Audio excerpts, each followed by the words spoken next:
Hello everyone, welcome back to my channel. And in this video I'm going to discuss about the role of the teacher as a facilitator. First of all, I just want you to listen a situational story. Some group of people are constructing a place. You can call it a box or a temple or number, etc. One person has come and asked a single question to a three different person. The question is, why are you working here? The question is, why are you working here? One person has answered the question that I am working here so that I can earn some money to feed my family. Another person answered the same question as I am working here and it is my privilege and honor that I get the opportunity to work in such a holy place, in such a sacred place, right? And the same questions have been answered by third persons that I am working here so that I can be expertise the way how the construction is going on, how the sculptures are built, how the statues are made, in order to improve my skill. So the same questions, but the answers are different. So similar kind of environments is very much common in our day-to-day classroom, right? Because of the individual difference of the students, they have their different capabilities, different interests, different motives, etc., etc. So in this case, what is the role of the teacher? What is the role of the teacher as a facilitator? First of all, we need to understand the concept of facilitation. Facilitations is actually a kind of an art that makes the teaching learning process easy. It takes the students into a journey that has three steps. Number one, establishment of the concept. Here, the teacher needs to present the concept in front of the students. He needs to give a general idea of the concept. And the second step, that is enabling learning. Here, the teacher actually makes the students engage with their peers so that they can build their own understanding of the concept, a particular concept. And in the third step, that is continuing learning. Whatever the child has acquired in the classrooms or whatever skill he or she has learned in the classroom, the teacher encourages the students to apply that skill, that concept outside the classroom. It will deepen his or her understanding. If facilitation is an approach, if we can use it as an approach, then a teacher as a facilitator need to maintain some kind of balance between the style of the teaching, student interest, and the content required. Let's take an example. We all know the concept of democracy, right? So how will you teach this concept of democracy into the classroom? The first step, you need to establish the concept of democracy. You need to present the general idea of democracy in front of the students in the classroom. So how will you do that? You can give a lecture in the classroom. You can give the definition of democracy in the classroom. And after that you can explain the definitions. You can read a paper or you can give PowerPoint presentations, right?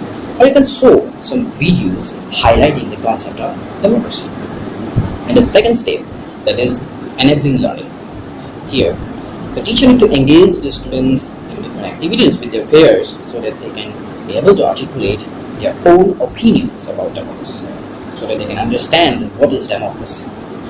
And the teacher also wants them to think about different pros and different cons of democracy. And in that case, the teacher needs to have a discussions, have a debate, question answer sessions, project work, etc., etc., so that they can build their own understanding of their concept.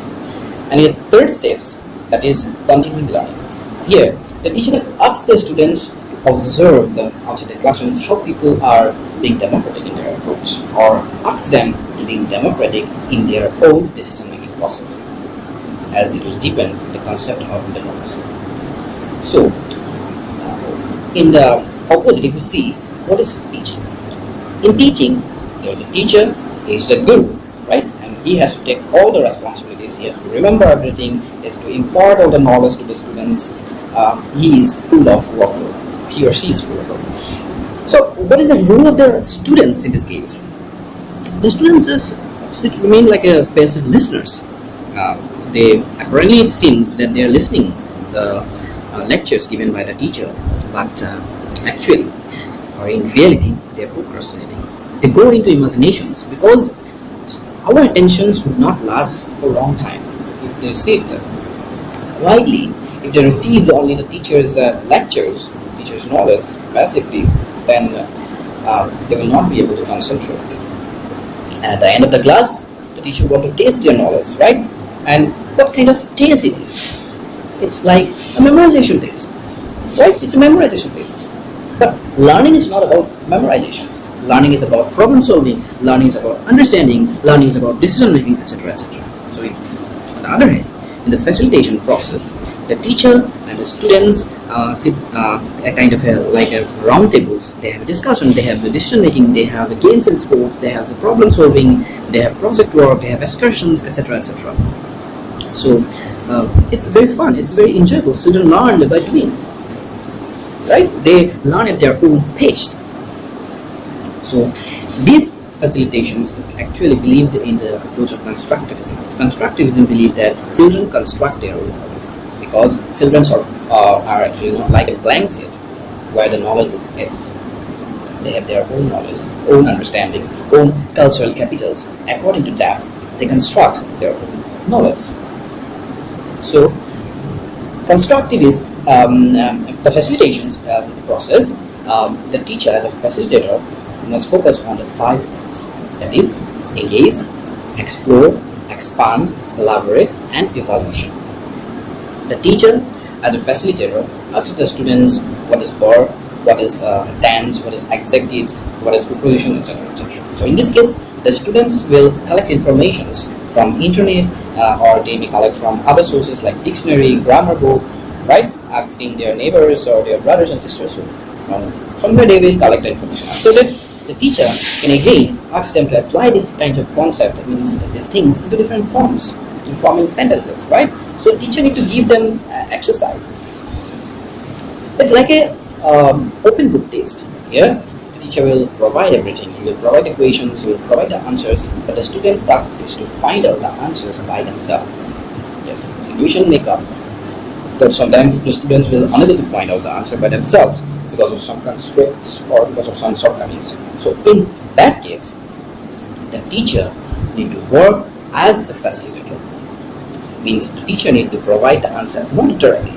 If the teacher provide the answer directly, then it is not facilitation. Then it is called what? It is called teaching, right? So in that case, the teacher can provide some kind of clues, some kinds of idea, so that the student can construct his own answer by themselves. So some great philosopher say that if you tell me something, I may forget. If you show me something, I may remember. But if you involve me in something, I will understand and I will learn. So in the facilitation process, teachers should always try to engage the students